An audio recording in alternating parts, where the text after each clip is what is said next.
She really was fabulous in all she did, guys, treading the line between propriety and scandal with acrobatic precision. She always maintained one foot in the real world and the other in a land of almost mythic creation. Again, I want to reiterate here, how does this woman not have her own show?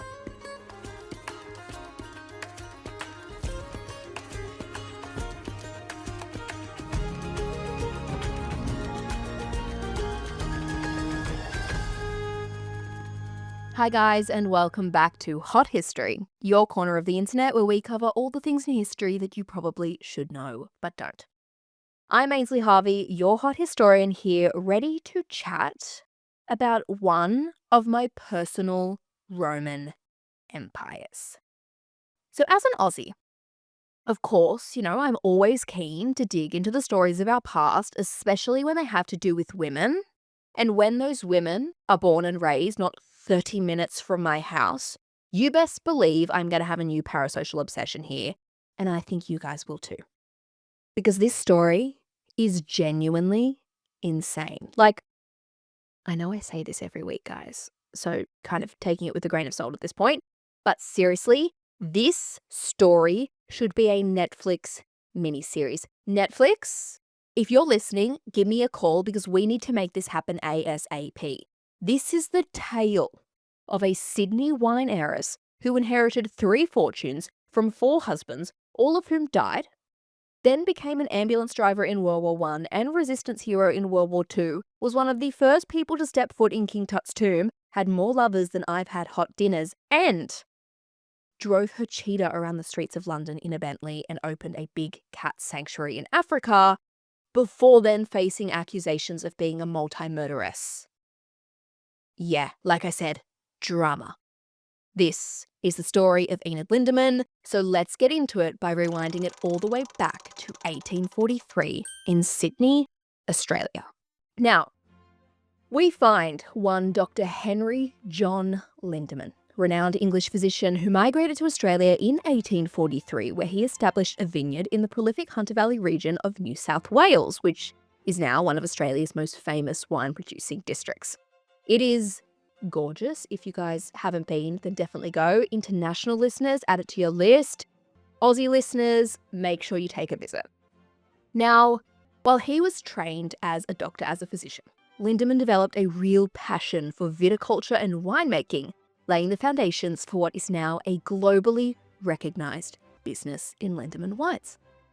Over time, the once small family business expanded, giving the Lindeman family and their bank account a serious boost. Now, Dr. Henry's son, Charles Frederick, married Florence Edith Chapman, the daughter of a local reverend, and together they had 7 children, 3 boys and 4 girls, one of whom was young Enid. Now, Enid, her parents and siblings all relocated from the Hunter Valley region to a gorgeous town in Strathfield, just outside of Sydney, where she then spent her childhood. Despite being part of the upper echelon of society, the Lindeman children were encouraged to spend their time outdoors, soaking up the Sydney sun, where Enid was often spotted on horseback with reins in one hand and a gun in the other.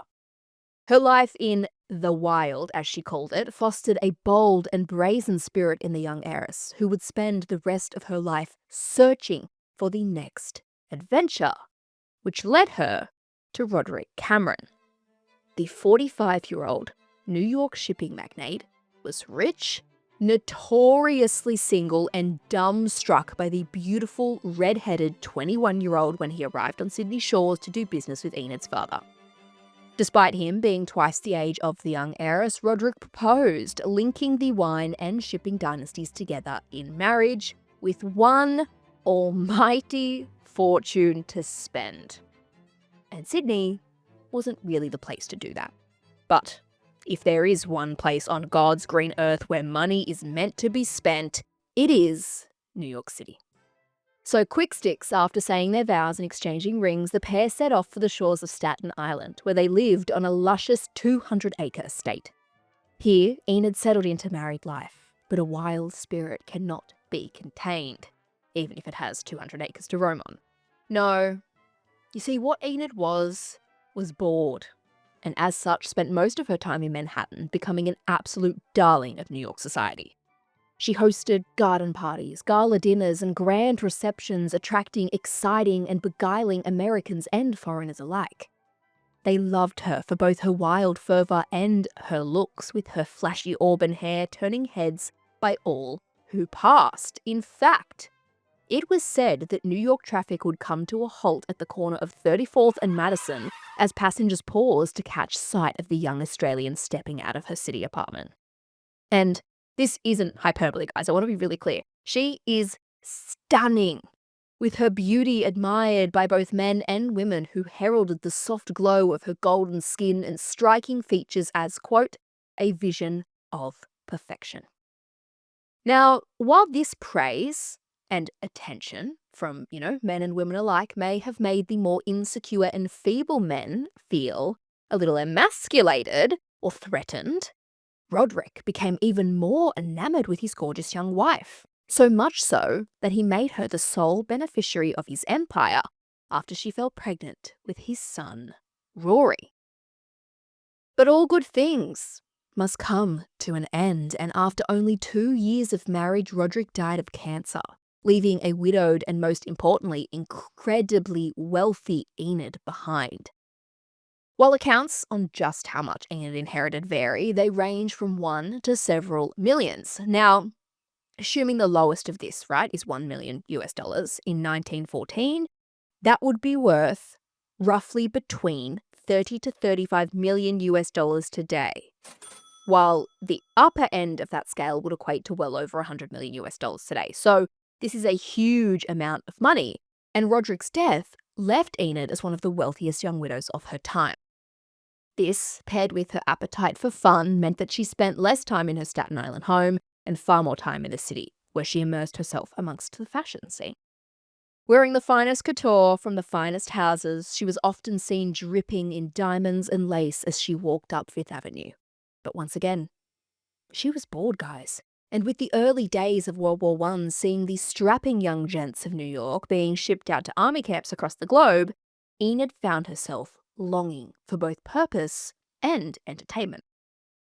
Now, for the vast majority of us, the threat of global war is a pretty good reason to stay away from Europe. But for Enid, this was no dice. After all, she was 23 and used to a life of adventure from her childhood, so with no husband to tell her what to do and extensive teams of nannies to care for her son, 23-year-old Enid shipped out across the Atlantic for Paris, where she was determined to contribute to the war effort by joining the medical corps.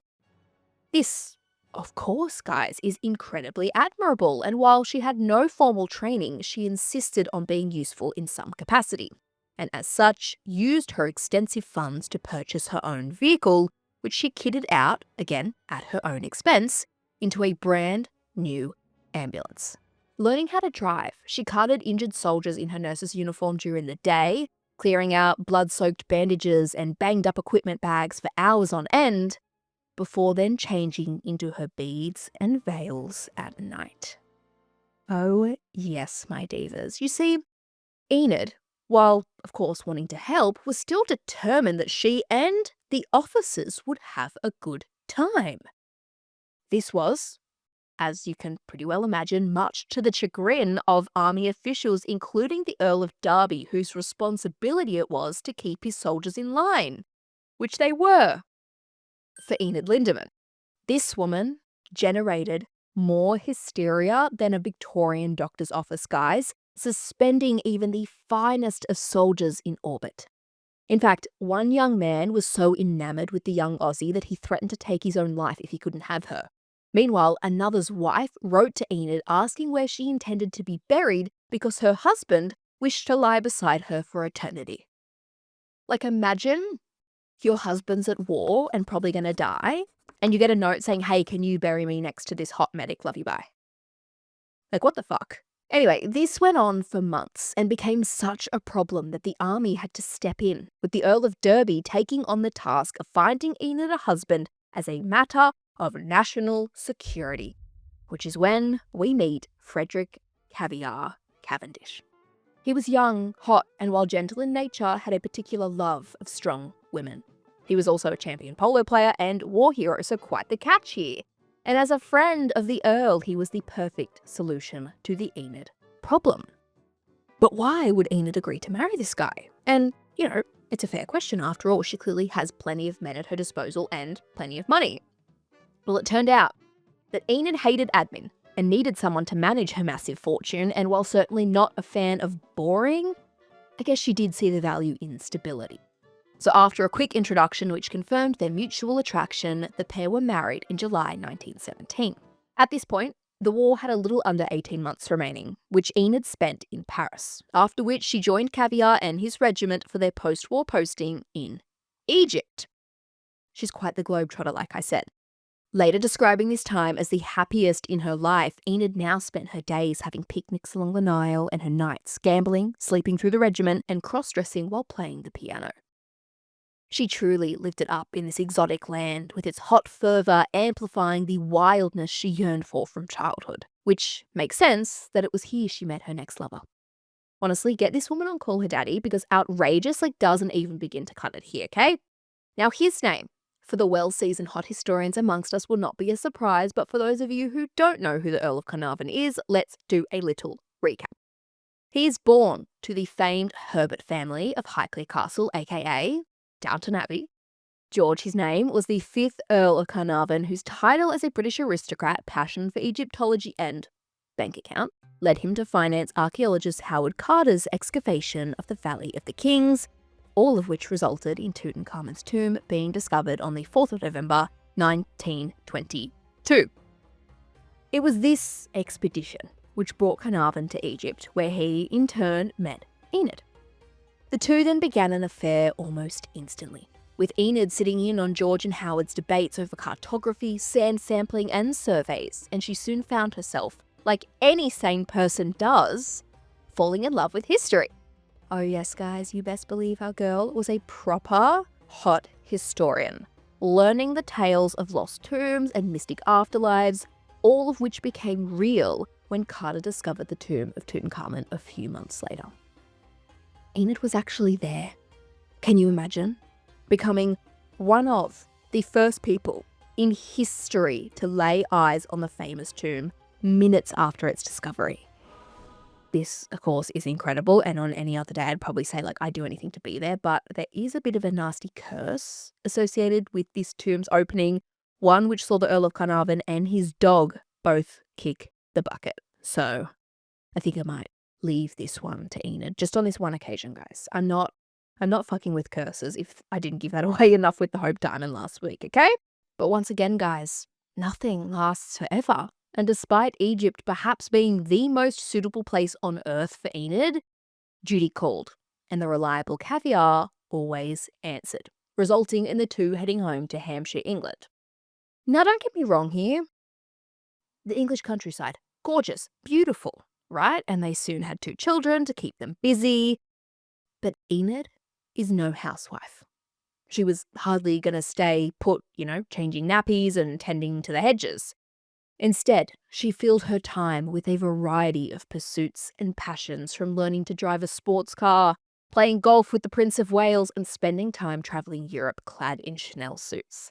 All the while, Caviar remained at home on whatever government business he was tasked with. This all suited Enid very well, whose life transformation was paired with her own very physical transformation after a nasty bout of pneumonia caused her flaming red locks to be permanently bleached white, transforming the former Jessica Rabbit-esque siren into a hot, young Cruella de Vil. She, of course, also had a string of lovers along the way during this time, one of whom threw himself in front of a train when she dismissed him, while another blew himself up when she wouldn't let him through her front door. There was no denying it. Men loved Enid. However, after Caviar showed up dead in their Paris apartment in 1931, questions of whether her attraction was fatal began to spread. And it's not hard to see why. A string of dead lovers and now 2 husbands? I mean, there's only so much coincidence that the public can spare even after the war. The suspicion, however, did eventually die down, no pun intended, when it was proven that Caviar died of a brain hemorrhage, but still, the growing tally of dead men in her wake began to raise eyebrows, from New York to Nice. A widow for the second time in her life, and at only 39 years old, might I add, Enid soon began an affair with the sixth richest man in the world, Viscount Marmaduke, or Duke Finesse. Yeah, she really knows how to pick him, guys, that's for sure. Now, he was in no uncertain terms obsessed with the young Aussie, so much so that he threw in a winning hand of poker at the Casino de Monte Carlo for the chance to simply speak with her. Once they were introduced, Duke showered Enid in jewels, flowers, and a fleet of Rolls Royces, and the two began one of the most prolific love affairs, with Enid only agreeing to marry him in 1933 once he put a private jet at her disposal 24/7. So lucky Enid goes from one fortune to another, with Duke owning a railroad, 2 yachts, planes, cars, several mansions, and a safari lodge in Kenya, where Enid fell in love yet again with a foreign and wild land. Here, she joined the Happy Valley set, who we spoke about a few episodes ago with our Kiki Preston episode. But if you didn't happen to listen to that one, they were basically a collection of aristocratic misfits who lived around the shores of Lake Naivasha, and it was amongst this company in the Kenyan highlands where Enid spent several weeks every year doing all matter of wild things. From racing zebras, studying exotic birds, and, as she later recalled, stepping over naked bodies from orgies the night before. Again, I do recommend you go and listen to that Kiki Preston episode if you want more Happy Valley info. But fun wasn't the only thing Enid was having in Kenya, for it was here that her first encounter with morphine occurred. Abusing the opioid for its dopamine fix, Enid quickly became addicted, taking it several times a day to keep up with her fellow Happy Valley set members. Soon, she found her days shortening as she slept late and partied early, with her entire existence revolving around her next hit. This was a real turning point for Enid, a moment in time where she realised she had taken a wrong path after all. This is hardly the kind of person to be controlled by anyone or anything. So she slowly and successfully weaned herself off morphine, vowing to never ever touch it again. But Duke, on the other hand, wasn't so lucky. Instead, turning deeper into his drug use, becoming both an addict and an aggressive one at that. This, of course, put the couple's marriage on thin ice, which they attempted to remedy in 1939 with real estate and relocation. Packing up and shipping out for the French Riviera, Enid and Duke purchased Villa La Fiorentina, a gorgeous home which Enid filled with an army of staff in the hopes of keeping Duke, who was later diagnosed with OCD, happy. But her plan failed, and when Duke got worse, she took multiple lovers between Monaco and London, leading him to threaten for divorce. Now, even though Evelyn was a prolific philanderer and a twice widow, she'd never been divorced and had no plans of starting now. After all, even with her own fortune and her wild spirit, she dared not disturb the foundations of proper society. So what did she do? Well, she did the most Enid thing imaginable. Inspired by her past lovers, she threatened to throw herself in front of a taxi if he proceeded with the divorce. Duke freaked out and instantly sobered up, sending out a search party for his wife, only to discover, and hang on to your hats here, that she hadn't gone AWOL, and in fact was at a London clinic recovering from a facelift. Now, I've watched my fair share of The Real Housewives, but this takes the cake for the most dramatic flair and excuse I've ever seen. Like, to be this rich must just be wild. Like, the drama. Oh my God. Now, Duke was obviously furious at his wife's deception, so the pair did separate briefly, but ended up reconciling in France a few weeks before the start of World War II.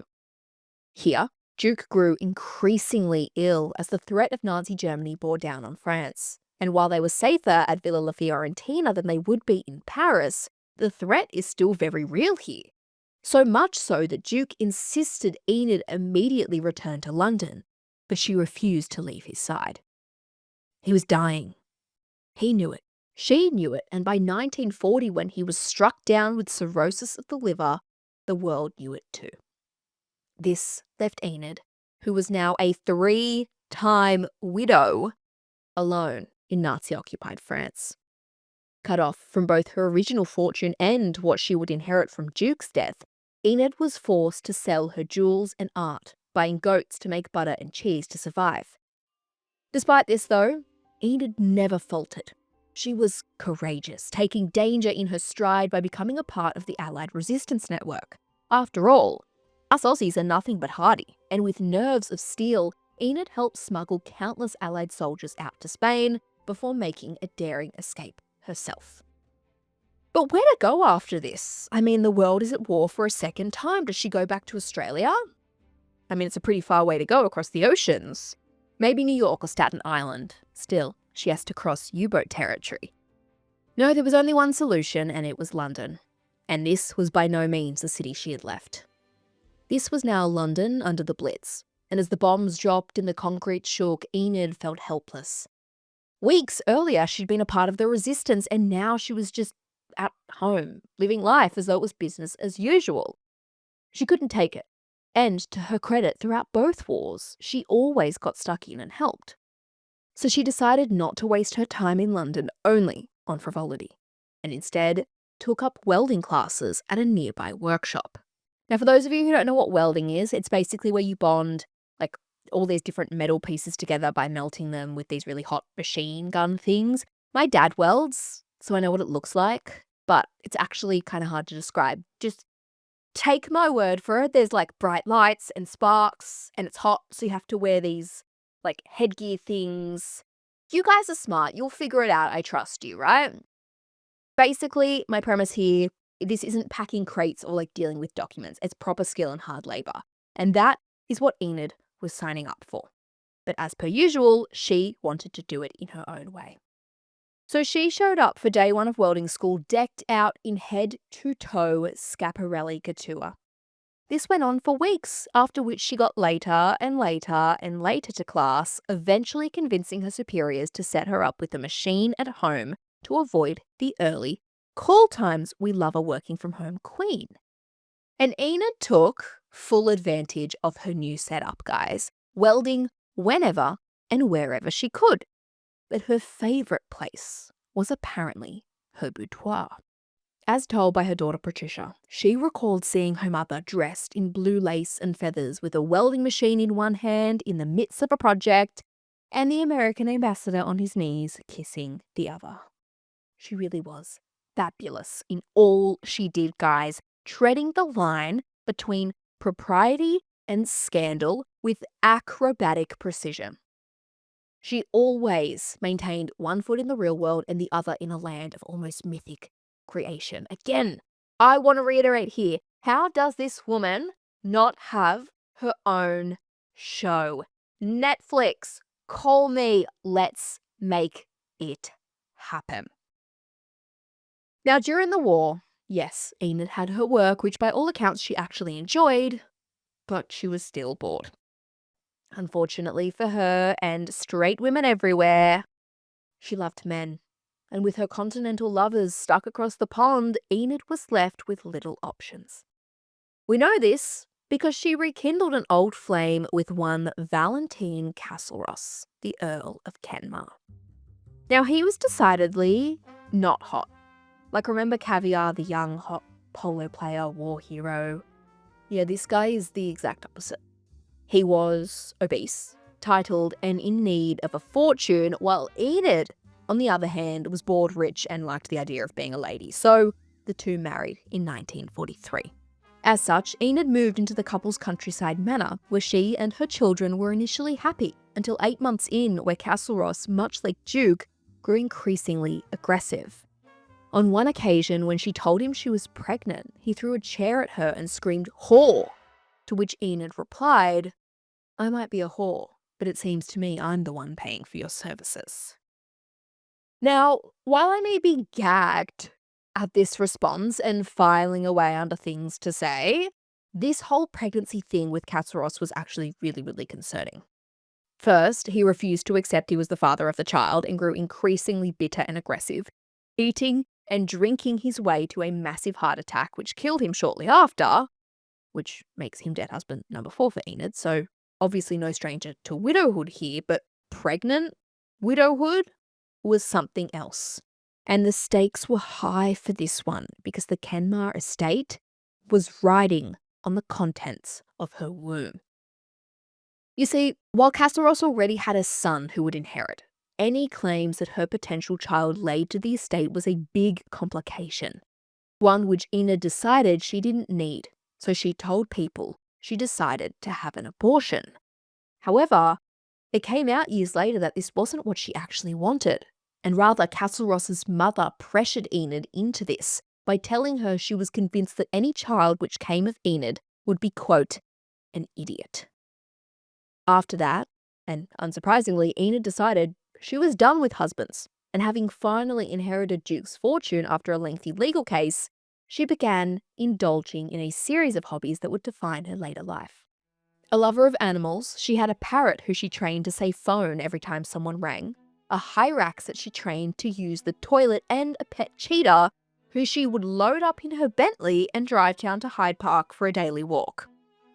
At Villa La Fiorentina, she also dined with Frank Sinatra, Ginger Rogers, Fred Astaire and Rita Hayworth, spending her nights at the casino tables across from sultans and princes, whom she bested for every cent. In Kenya, she established a wildly successful stud farm with her daughter, accompanied her son on visits to India, and even came home to Australia several times, where she swam in the Great Barrier Reef. Everywhere she went, she found beauty, adventure, and, as always, men. There was the young man who jumped off a boat and drowned in Sydney Harbour after she dumped him at the end of the voyage, and a string of wannabe actors who delighted and desired her in equal measure. She loved men, not just for the romance of it, but their company, even appointing a young man named Walter to be her lady's maid and 4 footmen to be her personal bathers. Then, of course, there was Somerset Maugham, the novelist turned best friend to Enid, who gave her the infamous nickname Lady Kilmore, after the suspicion around her 4 dead husbands began to grow in later years. Yes, I suppose it's time we addressed the elephant in the room. As the years passed on, and her inherited fortunes grew one by one, the suspicious timings of her husband's deaths became a favourite topic for gossip columnists.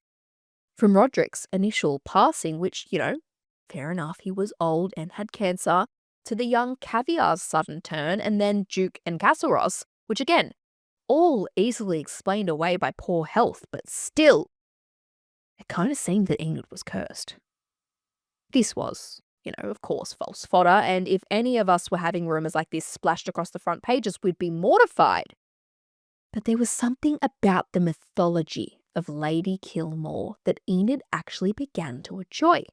On one occasion, a guest at her villa told those in attendance that, quote, apparently there's a lady on Cap Ferret who's killed all her husbands. The group reportedly all fell silent, turning to Enid, who simply asked her son, did I really kill them all? I imagine this humour was largely used to kill the painfully awkward sting of such a comment, but as the months passed, she lent into the Lady Kilmore narrative even further. On one of her trips home, for example, she was pressed by an Aussie journalist on the subject, replying, I don't bother with divorce. It's too messy. I just kill my husbands. Again, it wasn't true, but we see the mythology of Lady Kilmore build through Enid, who was a self-confessed mythomaniac, loving the idea that her extraordinary life would live on as legend. Or at least that was until 1954.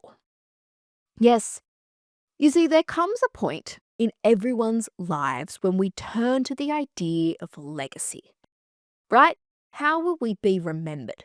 Who will remember us? And how long shall I remain a part of the conversation, whether macro or micro?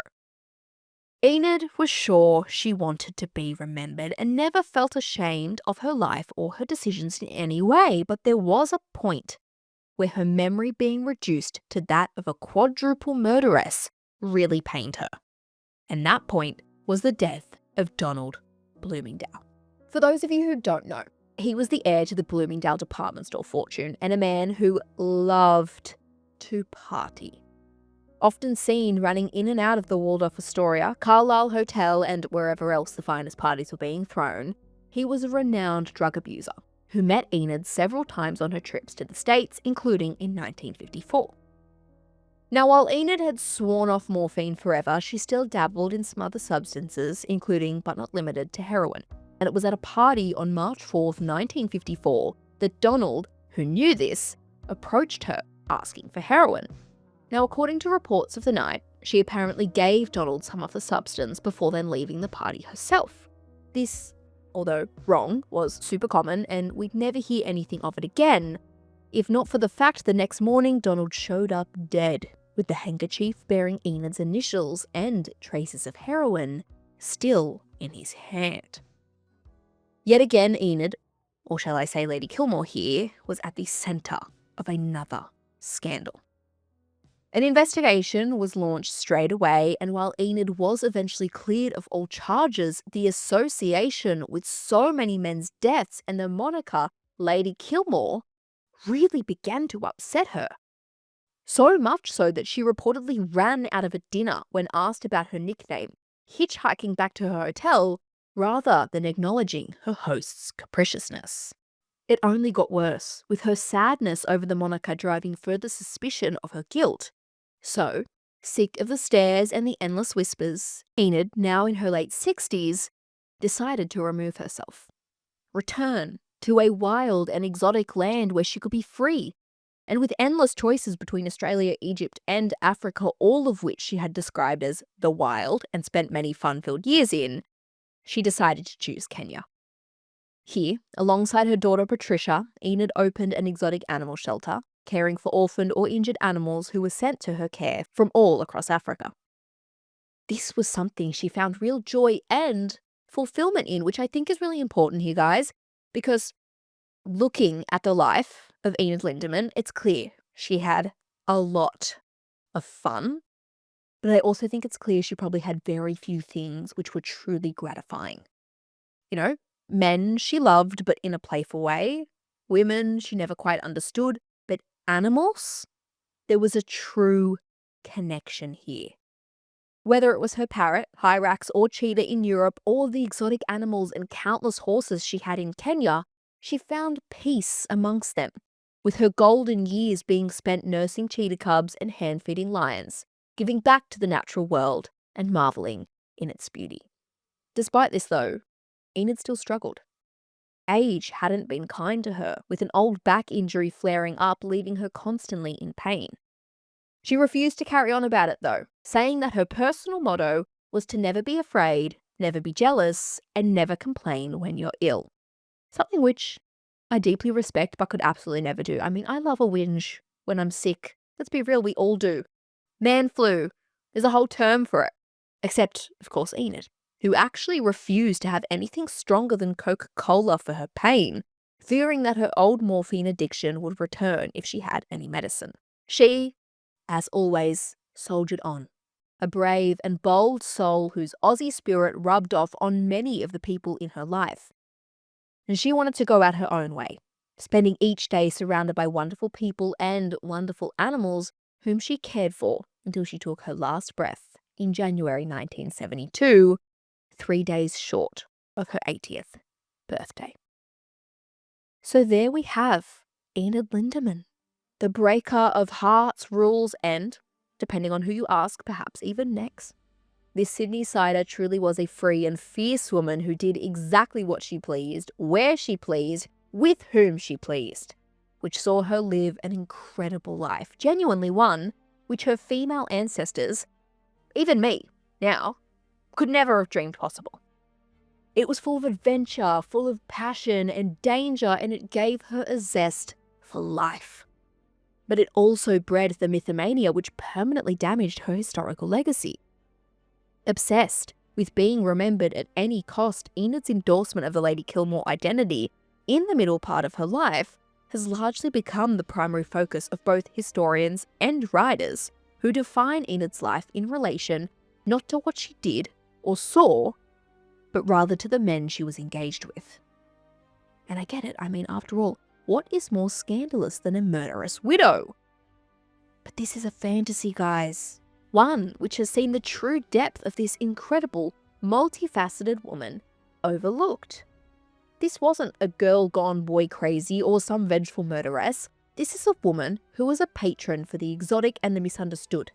Someone who championed the poor, involved herself in both world wars and dedicated large portions of her fortune to rescuing animals.